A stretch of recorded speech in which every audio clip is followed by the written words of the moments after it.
investigadora social, que nos comparta este tema, el Día Internacional del Migrante, y hablaremos sobre la migración LGBT+. ¿Cómo estás, Bianca? Buenos días. Hola, ¿qué tal? Buenos días, me da gusto saludarles de nuevo. No, gracias a ti por compartirnos este tema tan interesante, en el contexto además en el que se va a conmemorar el Día Internacional del Migrante, el día de mañana.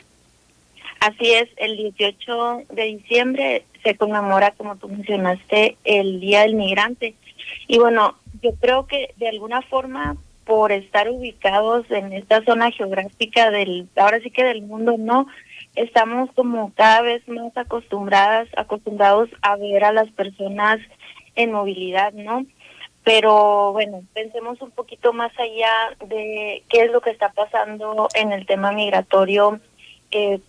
Todo el mundo hemos sido testigos de estos niveles récords de desplazamientos internos, o sea, dentro del país, pero también en otros países, ¿no? Que se han incrementado, y eso a su vez ha aumentado las necesidades humanitarias y, bueno, creado nuevas crisis, ¿no? Y trágicamente también se han alcanzado cifras incontables de muertes de migrantes en tránsito, no nada más en América, sino alrededor del mundo, ¿no? Sin embargo, el tema migratorio ha tenido un alcance muy significativo en este 2024, pues la narrativa de movilidad irregular que tiene lugar en toda América Latina ha estado permeada por discursos conservadores y xenofóbicos, principalmente originados desde el norte global, especialmente desde los Estados Unidos, que, como vimos en las preelecciones pasadas, pues ambos candidatos presidenciales proponían políticas duras para proteger la frontera sur de lo que ellos han llamado o han enfatizado como criminales, ¿no? Uh-huh. Y bueno, mientras estos discursos han ganado lugar en la política y en los medios de comunicación en otras latitudes de nuestro continente, la realidad para las personas migrantes se ha recrudecido. Hay familias, infancias no acompañadas y personas LGBT que forman parte también de estos flujos de movilidad. Y bueno, son las poblaciones que enfrentan mayores violaciones a sus derechos humanos durante toda su trayectoria, durante también la solicitud de refugio o la llegada al lugar de recepción. Por ello, bueno, también pensemos importante desmitificar la figura de la persona que migra como una persona, como un hombre de edad media, cisgénero, y bueno, pensemos también en estas otras poblaciones que por distintos motivos tienen que moverse de sus lugares de origen y bueno, que también no tienen la mínima garantía de sus derechos humanos. En octubre pasado en Colombia se llevó un encuentro de la Red Regional y de Protección a Personas LGBT, Migrantes, Refugiadas y Solicitantes de Asilo. Y bueno, este encuentro es importante porque reconoce distintas situaciones que están viviendo las personas LGBT que migran. Entre ellas, pues se reconoce la falta de acceso a servicios de salud que incluyen la atención a personas que viven con VIH, la falta de políticas públicas y acciones afirmativas que validen certificados educativos y también que garanticen el derecho a la educación, al trabajo y la integración social. Y bueno, también reconocen la dificultad para acceder a documentación en los procesos de regularización, sobre todo para personas trans. Las organizaciones presentes en este encuentro también identificaron obstáculos para realizar su labor, como las políticas migratorias que tienen sesgos racistas o xenófobos, que aunado a la militarización y control de las fronteras por parte de organizaciones criminales, pues dificultan todavía más su labor, ¿no? Así como la repartición de la ayuda humanitaria y los espacios de alojamiento, que en su mayoría no trabajan con un enfoque de diversidad sexual y de género. Y bueno, esto aumenta el riesgo de que las personas LGBT vivan discriminación y violencias.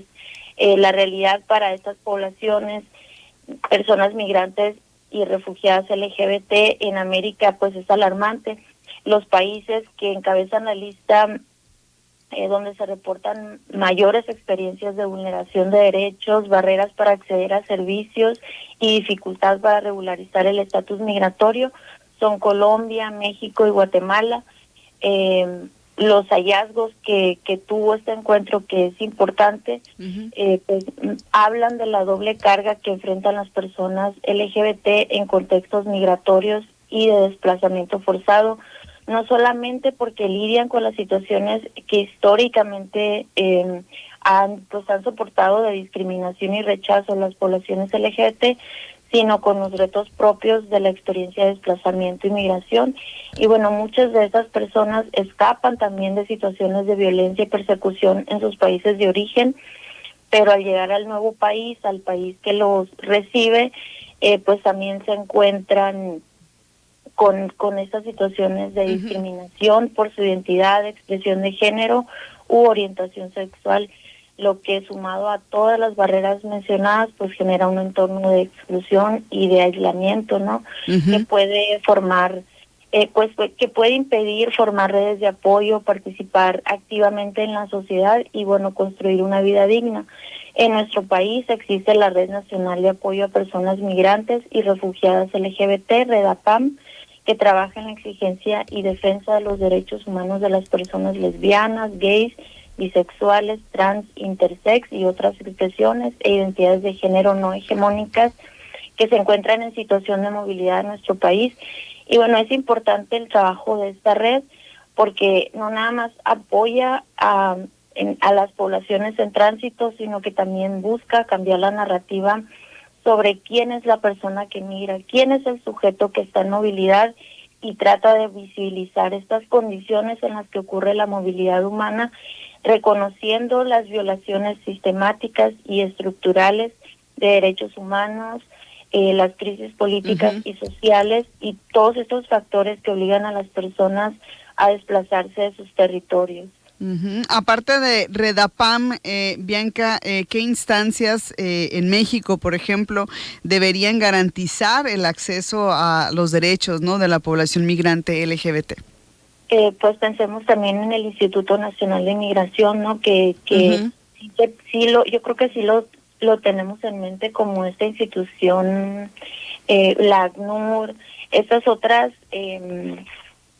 oficinas de las Naciones Unidas, o sea, estos otros espacios gubernamentales, institucionales que reciben migrantes, pero que también yo creo que tienen como esta mirada de pensar a la persona que está en contexto de movilidad como el hombre de edad media, cisgénero, con ciertas necesidades y características, pero que obvia a estas otras poblaciones que al ser obviadas pues son invisibilizadas y son pues las necesidades específicas que poseen estas poblaciones pues no logran ser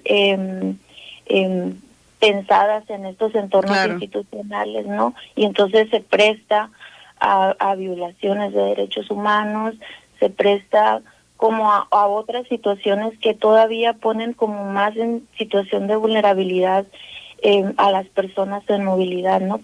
¿Cuáles serían los derechos más afectados de la población migrante LGBT, Bianca?